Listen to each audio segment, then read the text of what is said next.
성도님들의 기도 덕분에 수술 잘 받았고 또 몸도 잘 회복되고 있습니다. 깊이 감사드립니다.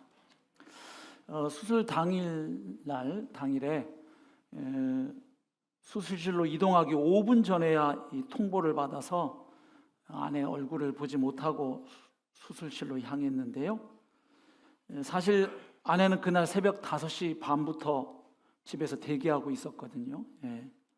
그래서 수술 시간이 정해지고 제가 연락을 하면 15분 내에 병원에 도착할 수 있도록 만반의 준비를 하고 있었는데 5분 전에 알려주는 바람에 뜻대로 되지는 않았습니다.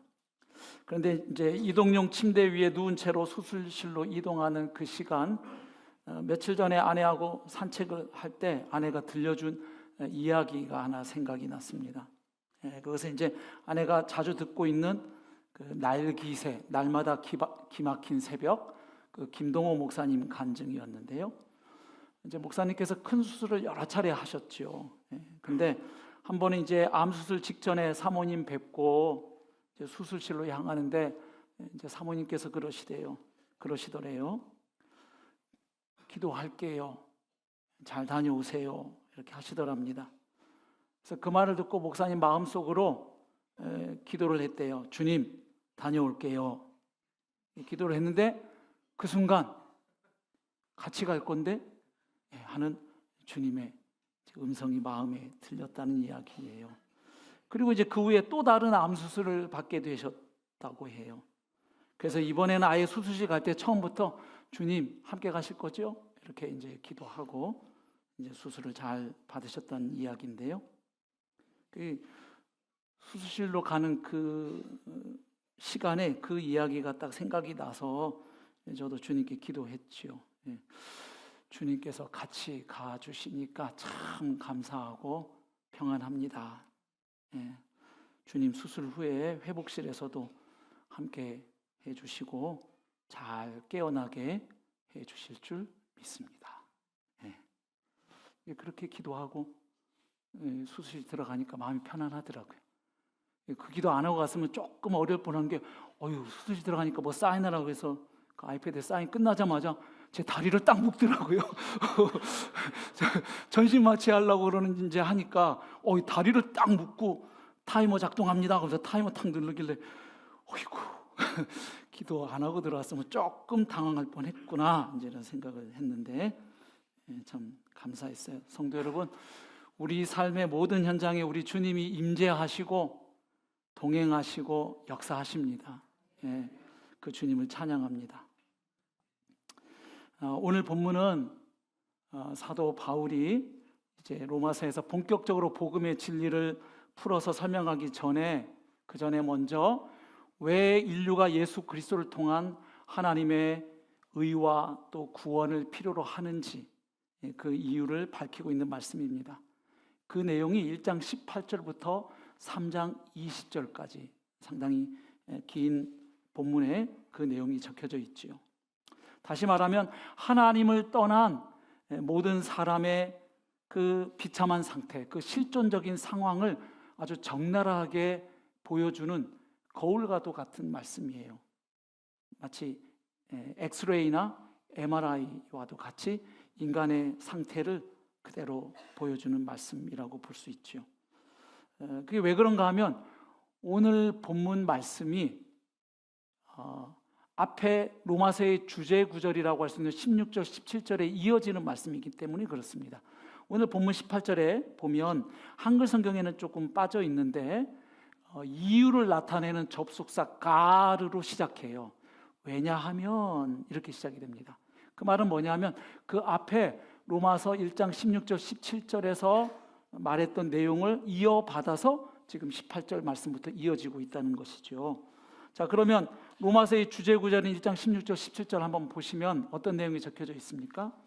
바울이 로마 교회 성도들에게 복음 전하기를 원했는데 그 이유는 자신이 복음을 부끄러워하지 않기 때문이다 말한 다음에 복음을 부끄러워하지 않은 이유, 복음이 부끄럽지 않은 그 이유를 밝히고 있죠. 자, 나는 복음이 부끄럽지 않습니다. 그러고 나서 말하는 거예요. 왜냐하면 이 복음은 모든 믿는 자를 구원에 이르게 하는 하나님의 능력이기 때문입니다. 복음이 능력이기 때문에 나는 복음이 부끄럽지 않고 자랑스럽습니다. 그리고 나서 또 가르가 나오는 거예요. 왜냐하면 또 이어져요. 이 복음이 하나님의 능력인 것은 바로 이 복음에 하나님의 의가 나타나 있기 때문입니다. 그렇게 이어지는 겁니다. 그리고 이제 오늘 본문 18절은 그러면 왜 모든 인간은 복음에 나타난 하나님의 의를 필요로 하는 것일까? 왜냐하면 이렇게 18절 말씀이 이어지고 있는 것입니다. 자, 그러면 바울은 왜 복음에 대한 구체적인 설명에 앞서서 상당히 긴 본문을 할애해서 1장 18절부터 3장 20절까지 그 긴 본문에서 왜 인류가 예수 그리스도를 믿음으로 구원을 받게 되는 이 하나님의 의의 복음이 필요한가? 이것을 왜 먼저 말하고 있을까요? 1장 16절 17절에 복음에는 하나님의 의가 나타나 있다. 그러고 나서 이제 18절부터 복음에 나타난 하나님의 의를 쫙 풀어 설명해 가야 되잖아요. 근데 왜 딱 예고탄을 쏴놓고서는 복음에 대한 설명으로 들어가지 않고 상당히 긴 본문에서 죄에 대한 이야기를 하고 있는가 하는 것이죠. 생각해 보십시오. 어떤 환자도 자신의 병의 심각성을 느끼지 않는다면 병원과 의사의 필요성을 느끼지 못할 것이에요. 자기 병의 심각성을 절감할 때에 그는 비로소 의사의 필요성을 절감하게 되죠. 또 의사 입장에서도 그렇습니다. 병을 진단하지 않고서 어떻게 약을 처방할 수 있겠어요? 수술할 때도 그냥 하는 게 아니잖아요. 저도 전날 입원해서 보니까 혈액 검사, 심전도 검사에 이어서 저녁 시간에는 다시 또 CT 촬영 또 들어가더라고요. 다음날 수술할 부위를 다 이게 장기니까 몸에 보이지 않으니까 아마 그 위치를 정확하게 찾기 위해서 하는 거겠죠. 자, 마찬가지로 인간도 그렇습니다. 창조주 하나님 앞에서 내가 하나님과 사람에게 얼마나 무서운 범죄를 저지르고 있는 죄인인지, 그리고 그 죄 문제를 내 힘으로는 죽었다 깨어나도 해결할 수 없다는 이 사실을 직면하고 절감할 때에 하나님께서 마련하신 예수 그리스도와 복음의 필요성을 더욱 절감하게 되는 것이죠. 그래서 바울은 복음에 대한 설명을 하기에 앞서서 먼저 인간의 실존적 상황에 대하여 먼저 적나라하게 드러내고 있는 것입니다. 그래서 로마서 1장 18절 말씀은 한마디로 인류가 구원을 받지 않으면 안 되는 이유가 뭔가? 왜 인간은 복음 안에 나타나는 하나님의 의를 절대적으로 필요로 하는가? 그 이유는 바로 인간의 죄로 인한 하나님의 진노 때문이라고 선언하는 거예요. 다시 말해서 인간의 가장 중대한 문제, 심각한 문제가 뭐라는 거죠? 죄라는 것입니다. 근데 여러분, 오늘날 많은 사람들은 이 죄에 대한 이야기를 아주 싫어합니다. 죄라는 주제 자체도 싫어하고 단어 자체를 싫어해요. 그래서 죄라는 용어를 쓰지 않죠. 문제, 결핍, 사회 구조적인 요인 이런 식으로 표현하지 죄 이렇게 말하는 걸 무척 꺼리고 싫어합니다. 그래서 이렇게 생각하고 질문할 수 있죠. 아니 왜 성경은 죄처럼 부정적이고 또 사람들에게 인기가 없는 이런 죄에 대한 이야기에 이렇게 많은 지면을 하려 하는가? 우리가 왜 그 불편한 이야기를 들어야 하는가? 이렇게 질문할 수 있죠. 혹은 또 오늘 예배에 참석하신 성도님들 중에도 그런 분 계실 수도 있겠어요. 아니 목사님, 한 주 동안 우리가 얼마나 세상에서 힘겹게 정말 사투를 벌이며 살다가 오늘 주일날 왔는데, 그래서 좀 주일날 좀 위로받고 소망을 얻고 좀 새 힘을 얻고 싶어서 왔는데, 더군다나 스승의 날이 있었다고 오늘 꽃다발까지 드렸는데 뭔 죄에 대한 이야기를 하필 다른 날도 아니고 오늘 그런 무거운 이야기를 하시나요? 이렇게 질문하실 수도 있지요. 근데 성도 여러분, 우리가 죄를 이해하는 것은 너무너무 중요해요. 그 하나님을 아는 지식이라는 책으로 유명한 복음주의 아주 유명한 신학자가 있죠. 제임스 패커가 이렇게 말한 적이 있는데요. 한번 보여주실까요? 제임스 패커가 이 죄라는 주제의 중요성을 이렇게 이야기를 했습니다. 죄라는 주제는 이게 안 넘어가네요. 매우 중요하다.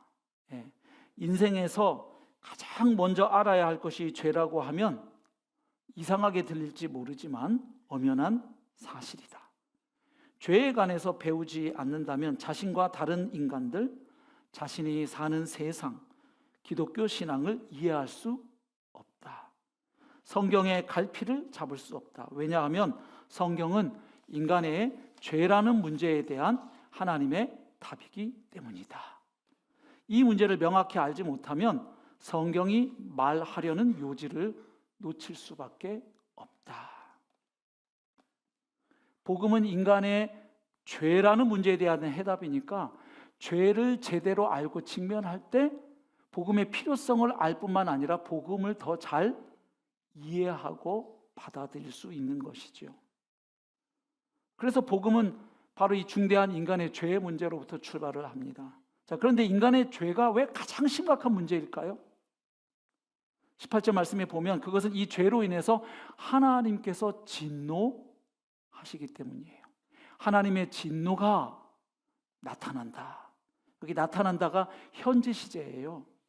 성경은 마지막에 있을 최후의 심판, 미래적이고 종말적인 심판을 이야기합니다만 오늘 본문에서는 그 심판이 있는 것이 분명한 사실이듯 지금 이미 역사 가운데 하나님의 진노가 지금 현재 나타나고 있는 것도 엄연한 사실이다 말씀하는 거죠. 예.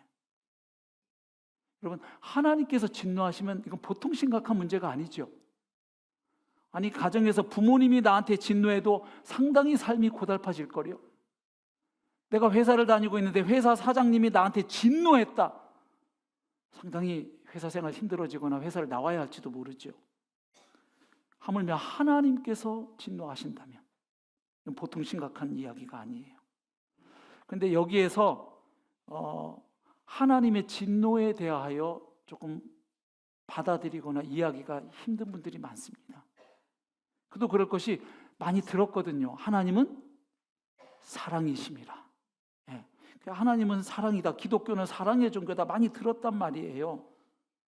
그런데 지금 인간의 가장 심각한 문제가 뭐냐면 죄로 인해 하나님의 진노 아래에 있다는 것이 가장 인간이 처한 심각한 문제다라고 얘기하고 있잖아요.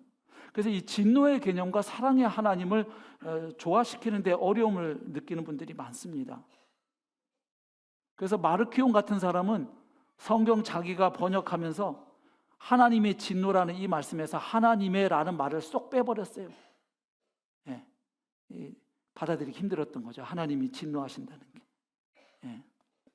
사실 예전에 반기독교 시민운동연합에서 버스에다가 무신론 광고한 적이 있는데 그때 적힌 문구가 이거였거든요. 나는 자신의 창조물을 심판한다는 신을 상상할 수가 없다. 이게 알버트 아인슈타인의 말인데 그걸 붙여놓은 거죠. 인간의 죄에 대해서 진노하고 심판하시는 창조주 상당히 이해가 안 된다. 받아들이기 어렵다 하는 표현이지요. 하나님은 사랑이시라면서 왜 진노하시는가? 사랑의 하나님이 왜 진노하시는가? 묻는 거죠.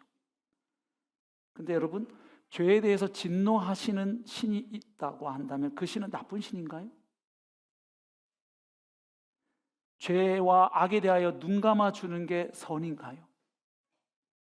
가령 자기 자녀가 늘 습관적으로 거짓말을 하고 도둑질을 하고 약한 아이들 찾아가가지고 괴롭히고 때리고 아주 그냥 못살게 구는 깡패짓을 하고 다니는 걸 아는데 아무렇지도 않은 아빠가 있을까요? 화도 안 나고 아유 잘하고 있어, 문제없어, 애는 원래 그렇게 크는 거야, 그렇게 생각할까요? 자기 남편이 다른 여자하고 간음을 저지르는데 괜찮아, 뭐 남자는 그럴 수도 있지, 이런 부인이 있어요? 예. 세상의 악을 보시고 진노하지 않으시고 그저 좋다고만 하는 신은 의로운 신이 아니죠. 공의로운 분일 수가 없고 사랑이 많은 분이라고 할 수 없는 거죠. 사실 성경은 하나님의 양대 성품이 있다고 말씀해 주죠. 그분은 거룩하시고 공의로운 분이신 동시에 그분은 사랑과 자비가 무한하신 분이다. 그렇게 가르쳐 주고 있습니다. 그래서 범죄하는 인간을 구원하시려는 그 하나님의 사랑과 은혜의 표현이 바로 복음을 통해 제시되는 하나님의 의, 17절에 나온 거죠. 하나님의 의라고 한다면 죄에 대한 하나님의 공의로운 심판의 표현은 바로 하나님의 진노라고 표현할 수 있는 것이죠. 이 두 가지는 다 하나님의 성품에 기인하는 것이에요. 하나님은 그분의 무한한 사랑과 자비하심 때문에 죄인들을 불쌍히 여기시고 그들을 구원하기를 기뻐하시지만 또 한편으로 그분은 거룩하시고 공의로운 분이시기 때문에 죄에 대하여 진노하시는 분입니다. 그럼에도 하나님의 진노에 대해서 받아들이기 어려운 이유는 뭐냐 하면 인간의 분노와 하나님의 진노를 같다고 생각하기 때문에 그래요. 인간의 분노는 가끔 의분도 있긴 합니다만 대부분 아주 격하고 거친 감정의 표출이에요. 그러나 하나님의 진노는 단순히 거친 감정의 표출이 아닙니다. 하나님의 진노는 무엇이냐? 그것은 모든 악에 대한 그분의 절대적인 반대를 표현하시는 거예요. 그리고 하나님의 진노는 이 악을 눈감아 주거나 적당히 타협하는 것에 대한 단호한 거부의 표현이 바로 하나님의 진노로 나타나는 것입니다. 자, 그러면 하나님의 진노를 불러일으키는, 하나님의 진노를 유발하는 인간의 죄가 무엇이라고 오늘 본문은 말해줍니까? 두 가지를 얘기하죠. 하나는 불경건, 경건하지 않음. 또 한 가지는 불의, 의롭지 않음. 두 가지 죄를 언급하고 있습니다. 자, 그렇다면 이 불경건과 불의의 죄는 언제 어떻게 시작이 되었죠?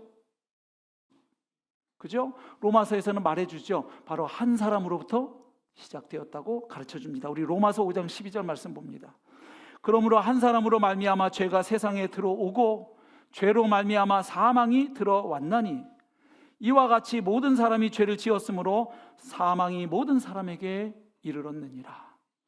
창세기 3장에 나오는 에덴 동산에서 아담과 하와가 하나님이 금하신 선악과를 먹고 취한 그 사건, 인간의 원죄라고 할 수 있죠.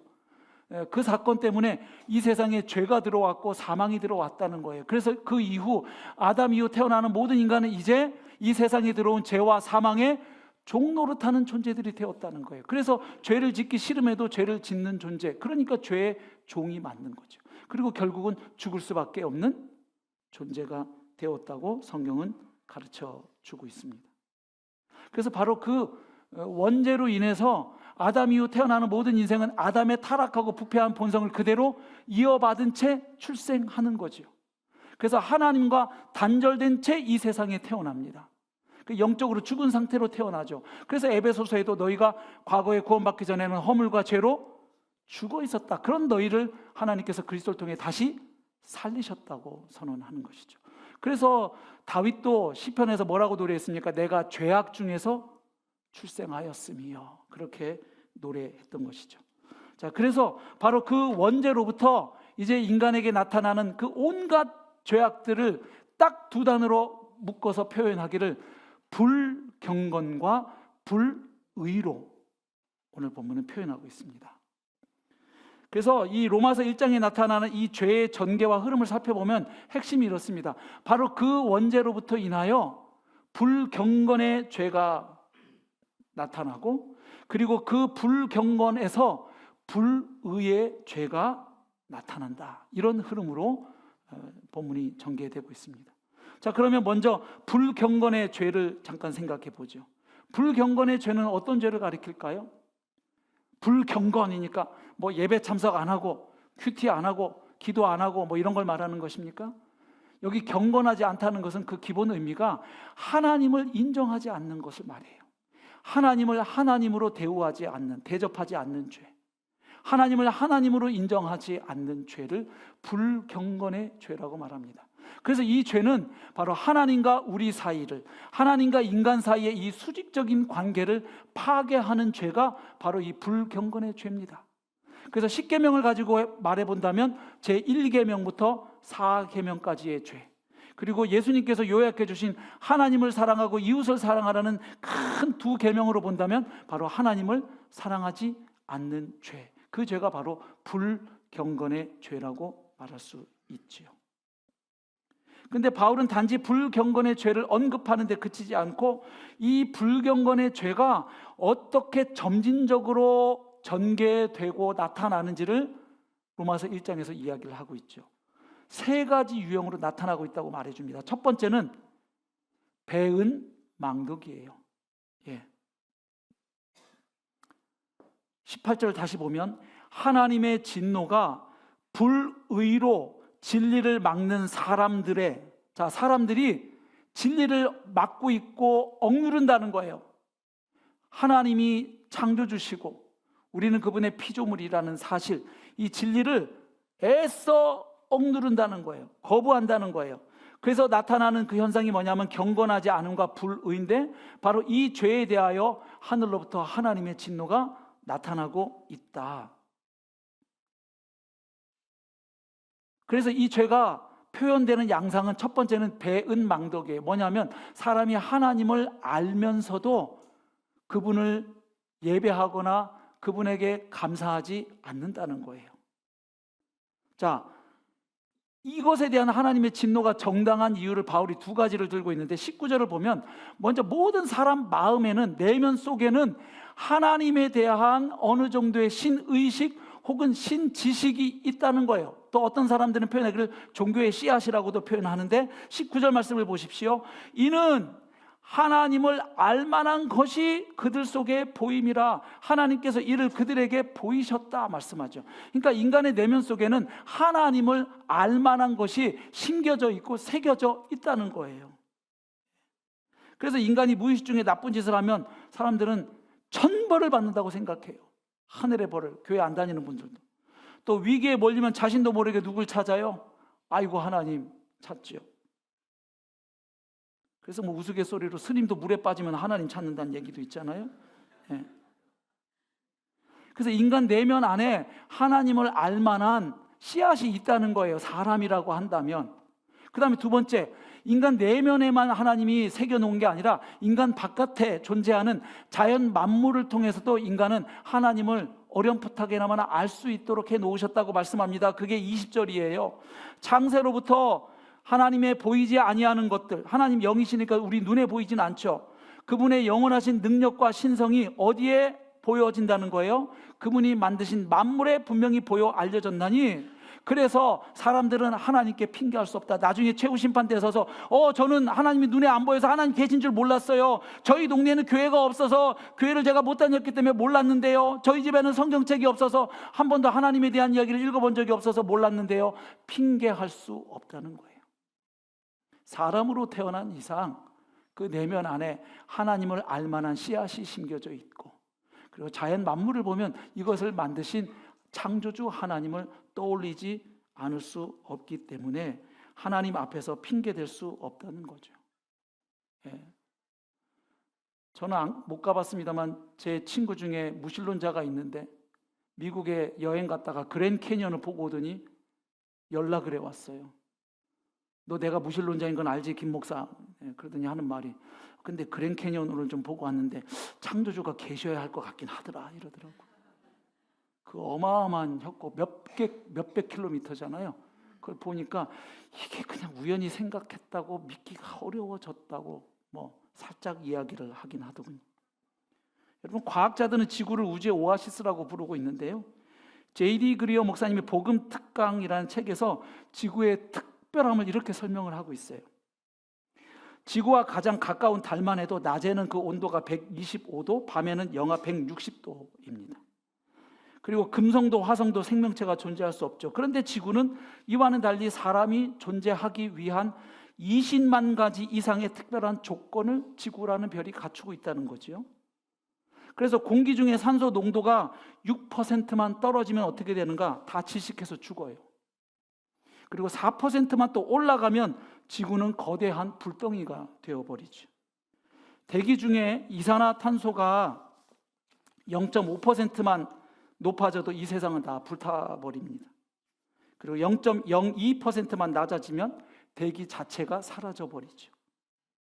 그래서 지구가 태양에 지금보다 2%만 더 가까워지면 너무 뜨거워서 지구라는 별에는 물이 존재할 수 없다고 합니다. 그리고 목성이 만약 지금 현재의 크기가 아니라고 하면 지금보다 10,000배가 넘는 소행성들이 지구와 충돌을 해서 우리가 다 죽게 되지요. 그래서 지금 지구라는 별뿐만 아니라 이 우주가 우리가 생존하기에 딱 맞게 지금 되어 있다는 거예요. 그래서 조금만 바뀌어도 생존할 수 없는 상황이죠. 그래서 제이디 그리어 목사님 이렇게 문장을 써놓았어요. 이것이 만약 우연히 만들어졌다고 하는 것은 잉크 공장에서 폭발이 일어났는데 우연치 않게 셰익스피어 작품들이 탄생했다고 생각하는 것과 같다. 네. 그러니까 지금 오늘 말씀이 뭐냐면 인간이 어렴풋이 하나님을 알면서 몰라서가 아니라 알면서 모른 척하고 그분을 무시한다. 그분을 받아들이지 않는다. 이게 이제 불경건의 죄의 첫 번째 양상, 배은망덕. 그런데 인간은 배은망덕을 넘어서 이제 어디로 나가냐면 교만으로 나아간다는 거예요. 그게 22절 말씀이에요. 보실까요? 스스로 지혜 있다 하나 어리석게 되어. 인간은 이제 스스로를 지혜 있다고 주장하는 거예요. 즉 하나님 중심의 지혜를 거부하고 스스로 진리의 기준을 만들어서 자신의 이성과 합리적 판단을 절대시하고 절대화하는 교만을 말하고 있습니다. 세계적인 현대 철학자인 찰스 테일러가 쓴 책 가운데 A Secular Age, 이 세속 시대라는 책이 있는데 이 책을 보면 인간의 이성이 어떻게 신을 이 세상에서 몰아냈는가를 설명하고 있어요. 근데 어떻게 설명하냐면 계몽주의 이전과 계몽주의 이후 시대로 구분해서 설명을 합니다. 그래서 찰스 테일러는 지적을 하기를 역사적으로 보면 중세 시대만 해도 그때는 사람들이 계시를 우선했기 때문에 그때는 불신앙이 불가능한 시대였다는 거예요. 중세 시대에 살았던 사람들은 하나님은 당연히 계시는 분이었죠. 당연히. 예. 근데 이후 이제 계몽주의가 시작이 되죠. 그래서 이성과 계시가 동등해집니다. 이성이 계시와 동등해져요. 그래서 이성은 종교의 억압에서 벗어나게 되죠. 근데 이게 그럴 수밖에 없었던 게 중세 시대에 계시를 중요하게 생각한 건 좋았지만 또 종교의 이름으로 인간을 많이 억압한 것도 사실이거든요. 인간의 이성을 억압한 것도 사실이고. 그러다 보니까 이제 이성이 종교의 억압에서 벗어나고 이제는 뭐가 가능해지느냐? 불신앙이 가능한 시대가 되었다는 거죠. 그러다가 시간이 흐르면서 점점 이성이 계시 위로 올라가고 급기야 오늘날 이제 이 세속 시대에는 계시를 부정하는 시대가 되었고 그래서 이제는 신앙이 불가능한 시대가 되었다. 그래서 이 시대에 신을 완전히 인간은 이제 추방해 버렸고 인간들끼리 자신들의 이성과 합리성, 경험과 과학으로 유토피아를 만들 수 있다고 주장하고 있다는 거예요. 그래서 신이나 종교, 초자연적인 것 이런 것들은 이제 다 공론의 장에서 다 추방되고 배제되는 시대가 되었다는 거죠. 더욱이 우리가 살고 있는 시대는 포스트 모더니즘 시대라고 말하죠. 엄밀하게 말하면 모더니티하고 포스트 모더니즘 두 개가 지금 공존하는 시대에 우리가 살고 있는데 여전히 인간의 이성과 합리성을 중요시하는 건 근대의 유산이잖아요. 근데 포스트 모더니즘은 이거를 거부하면서 나온 운동이죠. 그래서 어떤 특징을 갖고 있습니까? 보편적이고 객관적인 것을 거부하죠. 객관성, 절대성 거부합니다. 그래서 나타나는 게 뭐냐 하면 상대주의의 절대화 현상이에요. 무슨 얘기냐 이런 말이에요. 이 세상에 모든 사람들이 동의하고 받아들일 만한 보편적이고 타당한 그런 절대적인 진리는 절대 없다. 그러니까 상대주의가 절대화되는 거예요. 그러니까 절대적인 건 절대 없다고 믿으니까 상대주의가 절대화되죠. 예. 그래서 이제 거대 담론 싫어하죠. 다 지역 담론. 그리고 제일 중요한 건 나예요, 나. 나한테 좋으면 좋은 거고 나한테 나쁘면 나쁜 거죠. 이런 시대에 우리가 살고 있는데 이런 것을 성경은 이미 2000년 전 AD 57년경에 쓰인 로마서에서 이미 이 시대 상황을 성경은 다 이미 말씀하고 있다는 사실입니다. 그래서 죄는 내가 중심에 있는 거죠. 죄라는 단어 자체가 S-I-N, sin, 가운데 뭐가 있죠? I. 그래서 선과 악의 기준이 내가 되고 나를 모든 것의 중심에 놓는 것, 이게 바로 죄의 본질이라는 거죠. 자, 인간의 교망은 이제 절정을 향해 갑니다. 바로 그 죄의 절정이 우상 숭배라고 오늘 본문 말씀하고 있죠. 23절 보십시오. 썩어지지 아니하는 하나님의 영광을 썩어질 사람과 새와 짐승과 기어다니는 동물 모양의 우상으로 뭐 했다? 바꾸었다라고 말씀합니다. 바꿔치기 했다는 거예요. 그러니까 불경건의 결과로 인간은 우상 숭배에 빠져들었다는 겁니다. 하나님을 떠난 인간은 이제 자율적인 존재가 되려고 했는데 사실은 새로운 무언가를 숭배하고 섬기는 존재가 되었다는 말씀이에요. 왜냐하면 인간은 처음에 창조될 때 하나님과 교제하고 소통하면서 그리고 그분을 예배하는 존재로 지어졌기 때문이에요. 그래서 하나님을 예배하지 않으면 하나님 대신 다른 그 무엇, 그 누군가를 예배하게 되어 있다는 거죠. 그래서 존 프레임은 이렇게 말을 했습니다. 한번 보여주실까요? 모든 인간은 예배하는 자이다. 예배하지 않는 인간이란 존재하지 않는다. 우리가 하나님을 예배하지 않는다면 우리는 필연적으로 다른 무엇인가를 예배하게 된다. 그래서 굉장히 지금 아이러니한 시대 상황을 우리가 보고 있죠. 굉장히 인간이 진화했다고 배우고 있고 사람들은 종교는 알고리즘에 불과하다고 무신론을 외치고 있는 이 시대에 점점 미신이 성행하고 있는 것은 참 아이러니해요. 예. 나사의 과학자들도 우주선 쏠 때 고사를 지내는 과학자들이 있다면서요. 참 재밌죠. 예. 컴퓨터 가지고 손금 점도 만들고, 그죠? 손금 보는 법. 최근에 한국 사회는 관악산이 화제가 됐죠. 사람들이 요즘 관악산에 엄청 간대요. 왜요? 기받으러. 예. 무속인이 관악산 꼭대기 정상에 가면 기를 받을 수 있다. 그래가지고 시험을 앞두고 있는 수험생들, 승진을 앞두고 있는 직장인들, 사업이 잘 안 되는 분들 죄다 지금 기받으러 관악산에 어마어마하게 올라가고 계시대요. 근데 좀 깨끗하게 산을 좀 놔두고 내려오면 좋겠는데 내려올 때 엄청난 쓰레기를 거기다 두고 와갖고 지금 뉴스에 계속 나오잖아요. 굉장히 합리적이고 이성적인 것 같은데 그렇게 기를 받으러 관악산에 가세요. 저는 여기 우장산에만 올라가도 아주 좋더만. 네. 이렇게 관악산까지. 네. TV 요즘 프로그램 중에 계속 늘어나고 있는 프로그램 중에 하나가 뭐죠?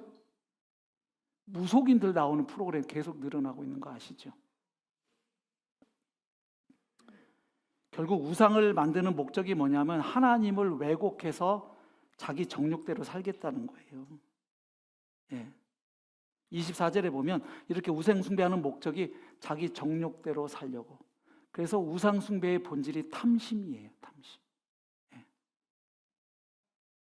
근데 이 우상 숭배의 죄로부터 그 다음에 나오는 온갖 불의의 죄가 나온다는 게 오늘 본문의 흐름입니다. 그래서 팀 켈러 목사님도 우상 숭배를 가리켜서 이것은 죄 이면의 죄다. 우상 숭배가 죄의 근원이라는 거죠. 그리고 카일 아이들먼 이렇게 얘기했어요.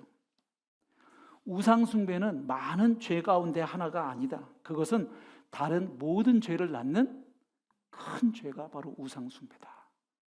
자, 그래서 그 다음에 이어지는 내용 보면 이 우상 숭배로부터 어떤 죄가 나오는가? 말하자면 불의의 죄인데, 불의의 죄는 불경건의 죄와 어떤 차이가 있냐면 불의는 하나님 그분을 아예 무시하는 거고요. 그러다 보니까 불의의 죄는 뭐냐면 하나님의 거룩한 뜻을 무시하는 거예요.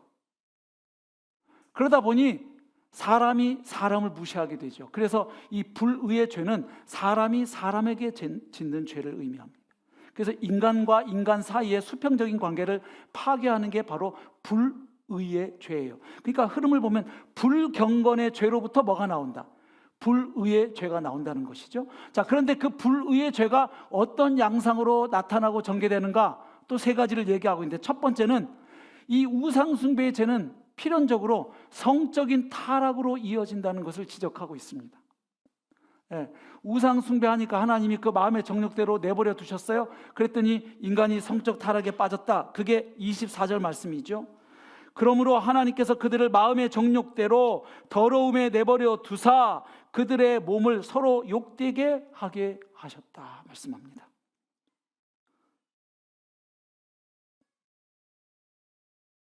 성적인 타락은 몸을 욕되게 하는 죄라고 말씀하고 있죠.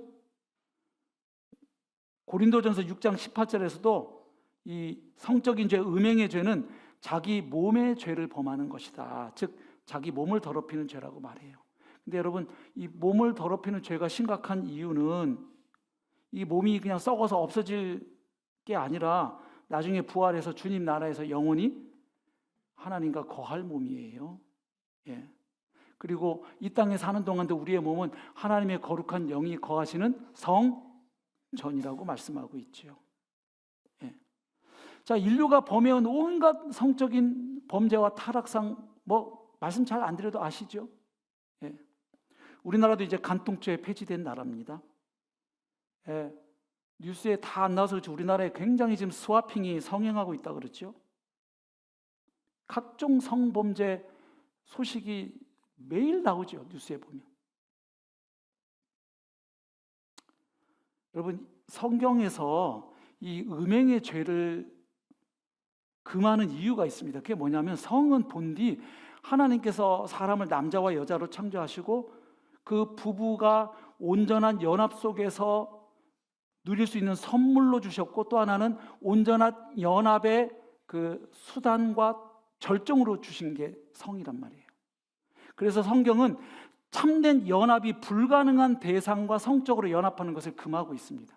가령 창녀하고 동침하는 것을 성경에서, 구약성에서 금하는데 그건 단순히 그냥 자기 부인이 아닌 여자랑 하니까 이런 차원이 아니라 거기는 어떤 신학이 깔려 있냐 하면 창녀와 성행위를 하는 것은 돈을 주고 사고 파는 거래 행위잖아요. 그래서 거기에는 하나님이 원래 주신 남편과 아내 사이의 온전한 전인격적인 연합 속에서의 행위가 아니죠.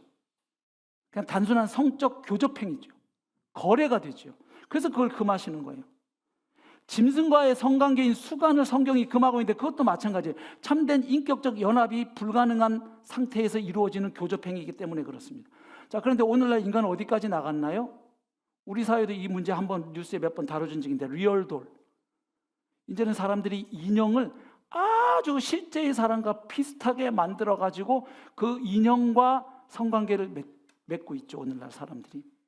여러분, 이게 왜 심각한 문제죠? 이게 리얼돌은 단순한 쾌락의 도구가 아니라 인격적인 관계를 흉내내는 도구이기 때문에 그래요. 말하자면 인격이 아닌 대상과 인격적인 행위를 하는 거예요. 인간이 자기 손으로 만든 물건과 물질과 가장 인격적인 존재에서 전인격적인 연합의 관계 속에서 누리는 선물로 주신 이 거룩한 성을 인간이 자기가 만든 물건과 인간이 교접을 하기 때문에 이게 심각한 문제가 돼요. 굉장히 이게 철학적이고 신학적인 문제를 제기하는 거예요. 그래서 지금 오늘 본문은 우상 숭배가 결국 인간을 성적인 타락으로 이끌고, 그리고 그 성적인 타락은 이제 두 번째 어디까지 나가느냐? 동성애의 타락으로 나아간다는 것을 지적하고 있죠. 26절, 27절에 보면 나옵니다.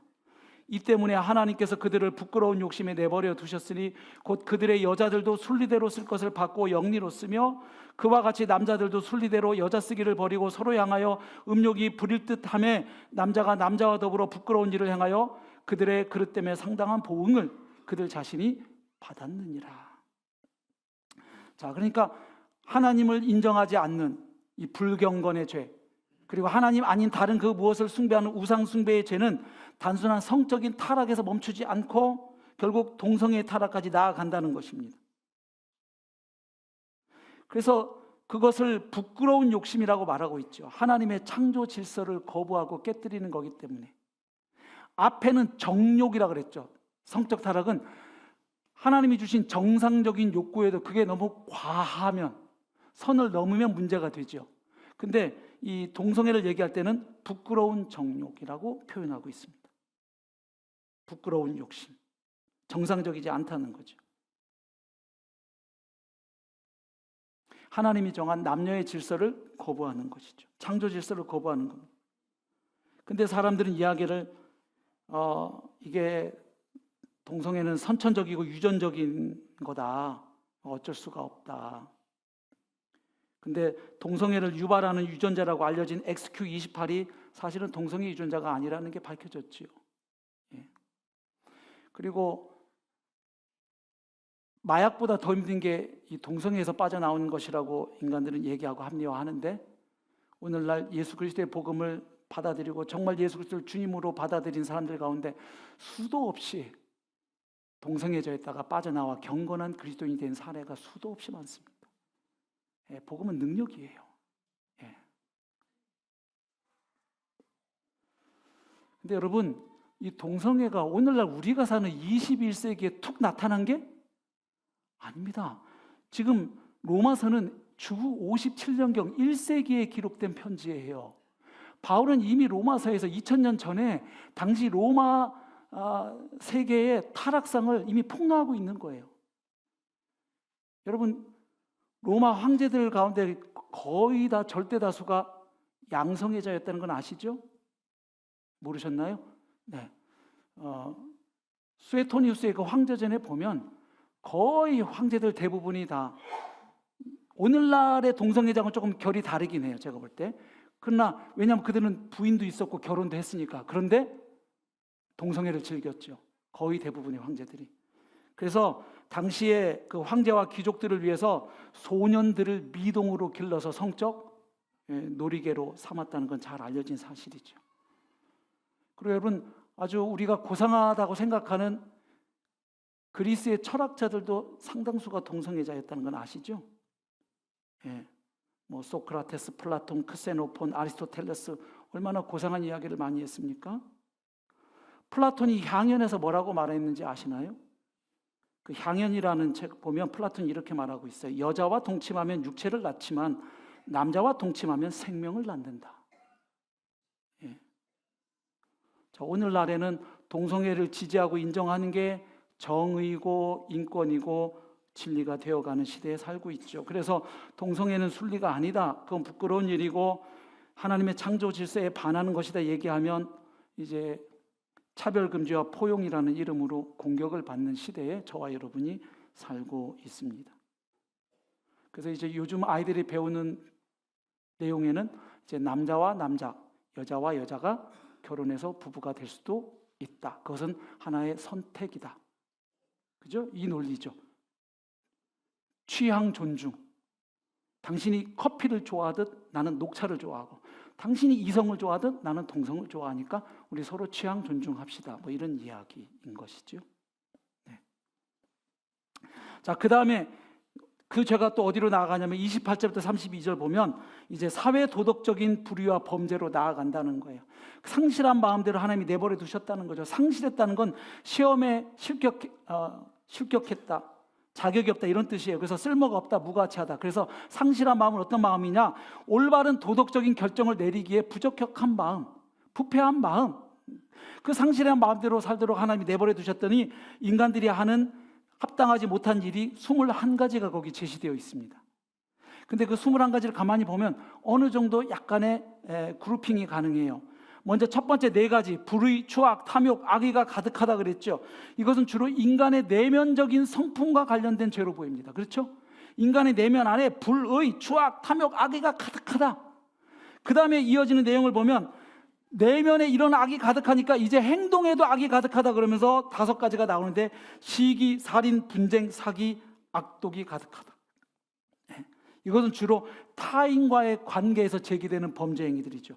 그리고 나서 나머지 12개를 보면 가정과 사회, 공동체 생활에서 일어나는 범죄, 그래서 공동체를 파괴하는 그 범죄들이 쭉 나와 있습니다. 그래서 결국 불경건의 죄가 불의의 죄를 낳고 우상숭배의 죄는 결국 이렇게 나아간다. 그래서 하나님을 무시하니까 이제는 인간이 인간을 향해 거침없이 이런 악을 행한다. 그리고 더 나아가서 어디까지 나가느냐? 32절 보면 그들이 이 같은 일을 행하는 자는 사형에 해당한다고 하나님께서 정하심을 알고도, 알아요, 죄라는 걸. 인간은 자기들만 행할 뿐만 아니라 또한 그럴 일을 행하는 자들을 옳다 한다. 뻔뻔해진다는 거예요. 죄에 대해서 담대해지고, 그리고 오히려 죄를 더 권장하고, 지금 우리가 그런 시대에 살고 있습니다. 자, 그러면 오늘 이 본문 말씀을 통해서 우리는 어떤 하나님의 음성을, 메시지를 듣게 되나요? 첫 번째는 이것이죠. 죄의 핵심이 우상숭배구나. 그렇죠? 예. 죄의 핵심이 우상숭배구나. 하나님을 하나님으로 제대로 인정하지 않고 그분을 예배하지 않으면 우리는 반드시 우상을 숭배한다. 그런데 그 우상을 숭배하는 목적이 뭐냐면 결국 탐심이라는 거예요. 그래서 골로새서 3장 5절 보면 탐심이 우상 숭배라고 말씀을 하고 있지요. 그리고 에베소서 5장 5절 하반절에 보면 탐하는 자 곧 우상 숭배자는 다 그리스도와 하나님의 나라에서 기업을 얻지 못하리니. 결국 탐심. 그게 없으면 나는 살 수 없고 그게 있어야 내가 만족할 수 있기 때문에 어떻게든 그걸 얻고자 하는 탐심이 우상 숭배를 한다. 무슨 말이냐면 인간의 마음 안에 하나님에 대한 어렴풋한 씨앗이 있어요. 그래서 하나님을 거부하니까 하나님을 완전히 무시한다고 생각했지만 완전히 무시가 안 돼. 그러니까 하나님 대신 다른 그 무엇 대체물을 찾는다는 거예요. 그게 바로 우상 숭배인 거죠. 그래서 우상은 나에게 있어서 하나님보다 더 중요한 것, 그것이 있어야만 내가 만족하고 행복할 수 있다고 여기고 집착하는 것은 그게 무엇이든 다 우상이 될 수 있는 것이죠. 그래서 우상을 우리가 분별하는 엑스레이 질문이 한 20가지 이상인데 그 중에 3가지를 딱 압축해보면 이렇게 정리해 볼 수 있습니다. 한번 보실까요? 우상 숭배에 판별할 수 있는 질문들이 있는데 첫 번째는 이거예요. 하루 종일 내가 가장 많이 생각하는 게 뭔가? 요즘 직장에서는 3시 반만 되면 화장실에 사람이 꽉 찬다면서요? 주식 때문에. 3시 반에 다 화장실 가서 뭔가 이제 장 마무리하기 전에 뭐 해야 되는 모양이죠. 하루 종일 주식 이 그래프 보면서 막 하루 종일 생각할 수도 있죠, 요즘 시대가. 두 번째 질문은 그것을 얻지 못할 때 과도하게 괴로워하는 것이 무엇인가? 세 번째, 그것을 얻기 위해서는 해서는 안 되는 행동도 하게 만드는 게 있다면 그게 뭐냐? 그래서 오늘 본문 우리에게 말씀하는 거예요. 이런 우상이 있다면 우상 해체하고 그 자리에 다시 누구를? 그리스도를 주님으로 다시 모실 것을 말씀합니다. 여러 번 말씀드렸죠. 우상 이면의 우상, 심층 우상이 있다고 말씀드렸습니다. 여러분, 똑같이 돈을 우상으로 숭배해도 그 이유가 다 다를 수 있거든요. 어떤 사람은 돈이 가져다주는 인정 때문에, 인정 욕구. 어떤 사람은 돈을 가지고 다른 사람과 상황을 내가 통제할 수 있기 때문에, 또 어떤 사람은 돈이 가져다주는 그 편안함과 안락함 때문에, 어떤 사람은 돈이 내게 가져다주는 파워, 권력, 힘 때문에 돈을 추구해. 그래서 그냥 돈이 우상이구나, 우상을 내려놔야지, 돈을 내려놔야지, 이게 잘 안 돼요. 그 밑에 도사리고 있는 심층 우상을 알 때 우상을 해체하고 그 자리에 그리스도를, 주님을 다시 모실 수 있죠. 그래서 도표를 한번 보여드리면, 전에 말씀드렸기 때문에 오늘은 또 다시 자세히 설명 안 하고 지나가면서 보고만 지나가죠. 하나는 인정의 우상이죠. 인정의 우상. 이건 내가 사람들에게 사랑받고 존중받을 때에만 나는 내 인생에 의미 있고 가치 있다. 통제의 우상은 뭡니까? 내가 이 분야만큼은 장악하고 있을 때 내 인생은 의미 있고 가치 있다 여기는 거예요. 편안의 우상은 내 삶에서 이 정도는 적어도 내가 안락함을 누릴 때 내 삶이 의미 있고 가치 있다. 권력의 우상은 나에게 이 정도의 능력과 영향력이 있을 때 내 인생은 의미 있다. 그래서 이런 걸 추구할 때 가장 끔찍한 악몽이 뭐고 문제가 되는 감정이 뭔지 쭉 이거 전에 한번 말씀드렸기 때문에 더 이상 언급하지 않고 지나갑니다.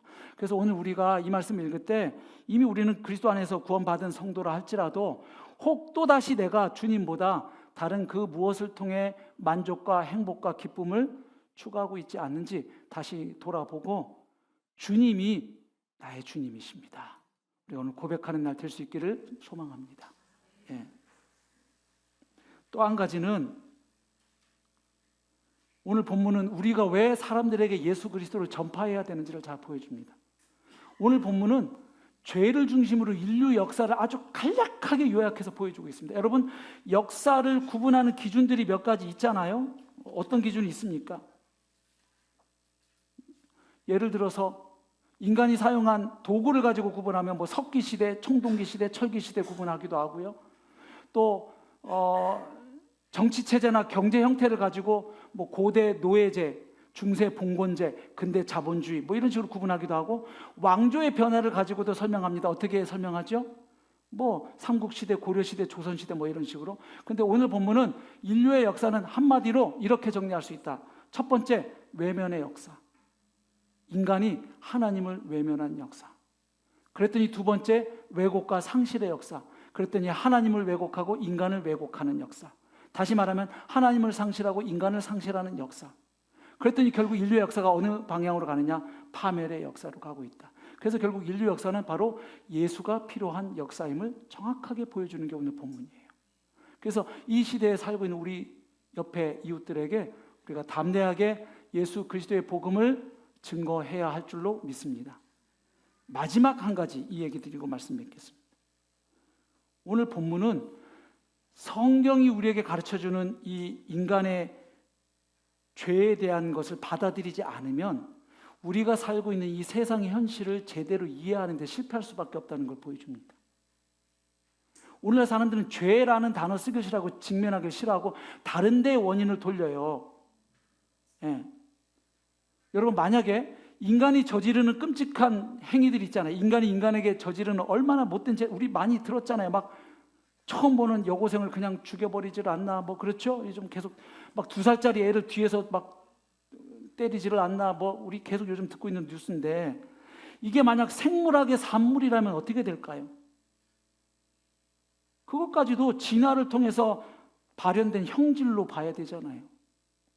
적자 생존의 그 조건 속에는 이 인간이 인간을 향한 공격성도 있구나, 이렇게 보게 되는데 이렇게 핑계댈 수 있나요? 심리학이 원인이라고 한다면 우리의 악행은 억눌린 감정 탓이 되겠지요. 사회학이 죄의 원인이라면 경제적인 박탈 때문에 인간이 죄를 짓는 거겠죠. 그래서 성경이 말해주는 대로 인간의 죄를 직면할 때 우리 자신을 볼 수 있고 인간 세상을 볼 수 있는 거죠.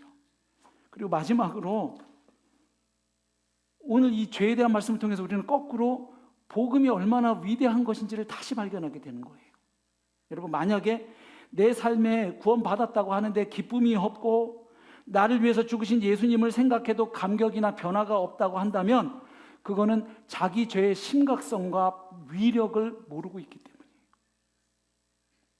그분이 십자가에서 나를 위해서 행하신 일을 생각해도 아무런 힘이 일어나지 않는다고 한다면 그것은 그리스도께서 갚아주신 나의 빚이 도대체 얼마나 어마어마한가를 모르는 것이기 때문이에요.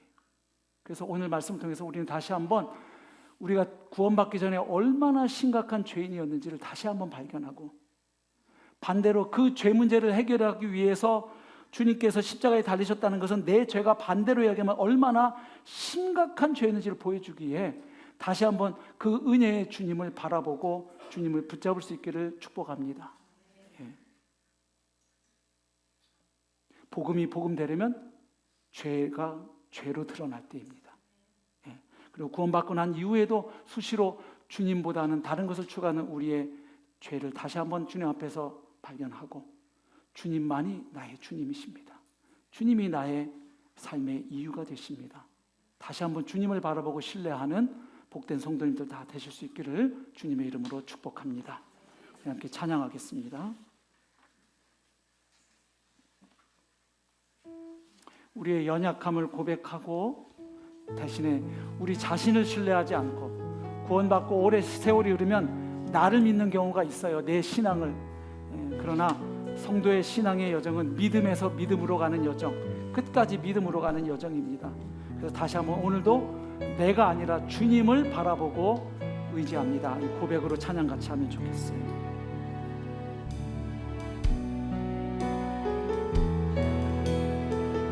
주여, 우린 연약합니다. 주여, 우린 연약합니다. 우린 오늘을 힘겨워 합니다. 주 뜻 이루며 살기에 부족합니다. 우린 연약합니다. 주여, 우린 넘어집니다. 주여, 우린 넘어집니다. 오늘 하루 또 실수합니다. 주의 긍휼을 구하는 죄인입니다. 우리 주만 바라봅니다. 한없는 주님의 은혜, 한없는 주님의 은혜 온 세상 위에 넘칩니다. 가릴 수 없는 주 영광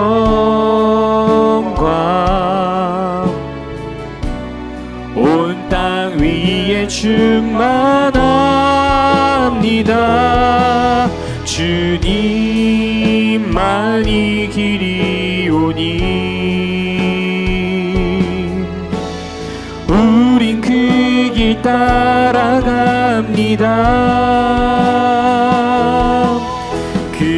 그날에 우리를 이루시 주는 완전합니다.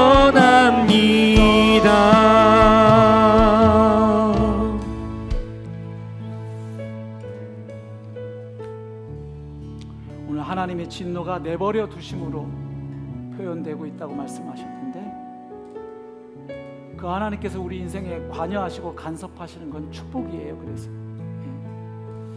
우리 기도할 때 이렇게 기도하면 좋겠습니다. 내가 아직 교회를 다니고는 있으나 내가 예수 그리스도의 생명으로 거듭난 확신이 없는 분들은, 하나님, 제가 다른 사람 앞에서는 꽤 착하고 선량한 사람인지 모르나 거룩하신 하나님의 진리의 빛 앞에 설 때 얼마나 심각한 죄인인지, 머리부터 발끝까지 존재적 죄인이고, 내가 이 죄 문제를 나의 선행이나 노력이나 공로 그 어떤 것으로도 도무지 해결할 수 없는 심각한 상태임을 깨닫게 하여 주시옵소서. 그리고 이미 그것을 발견하고 예수 그리스도를 영접하여 구원받은 우리 성도들 같이 기도할 때, 하나님, 구원받았음에도 불구하고 또다시 내가 주님이 아닌 그 무엇을 붙들고 의지하고 신뢰할 때가 있었음을 고백하오니, 다시금 주님만이 나의 삶의 이유고 행복의 이유이심을 다시 한번 제가 고백합니다. 주님을 주님으로 고백합니다. 고백하고 이제 내가 아니라 주님만 바라보고 신뢰하는 이 믿음의 여정, 이번 한 주간도 걸어가겠사오니 주님, 저를 손잡아 주시고 이끌어 주시고 도와주십시오. 우리 함께 기도하겠습니다. 주여,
하나님, 이 세상은 죄라는 단어를 싫어하고 죄에 직면하기를 불편해하지만 성경은 인간의 가장 심각한 문제가 바로 죄 문제이고, 그 죄로 인하여 하나님의 진노 아래 놓여져 있다는 것이 인생의 가장 심각한 문제임을 보여주는 말씀 오늘 읽었습니다. 그리고 그 죄의 가장 핵심에 하나님을 무시하고 거부하고 하나님 아닌 그 무엇을 의지하고 신뢰하는 우상 숭배의 죄악이 있고, 그 우상 숭배로부터 온갖 불의의 죄악들이 쏟아져 나온다는 사실을 다시 한번 확인하였습니다. 하나님, 죄가 죄로 드러날 때 복음이 복음될 수 있음을 고백합니다. 하나님, 우리가 그리스도 밖에 있을 때 얼마나 심각한 죄인이었는지, 구원받고 난 후에도 우리는 종종 자주 주님보다 다른 그 무엇을 붙잡고 의지하는 하나님, 그래서 더욱 주님의 은혜가 필요하고 주님 한 분만을 바라보고 신뢰할 수밖에 없는 자들임을 오늘 다시 한번 고백합니다. 이번 한 주 주님을 바라보고 주님을 신뢰하고 의지하며 믿음으로 걸어가는 한 주간의 복된 여정, 그래서 이제는 죄를 이기며 살아가는 거룩한 성도의 삶을 살아가는 한 주간의 삶이 되게 하여 주시옵소서. 예수님의 이름으로 기도하옵나이다. 아멘.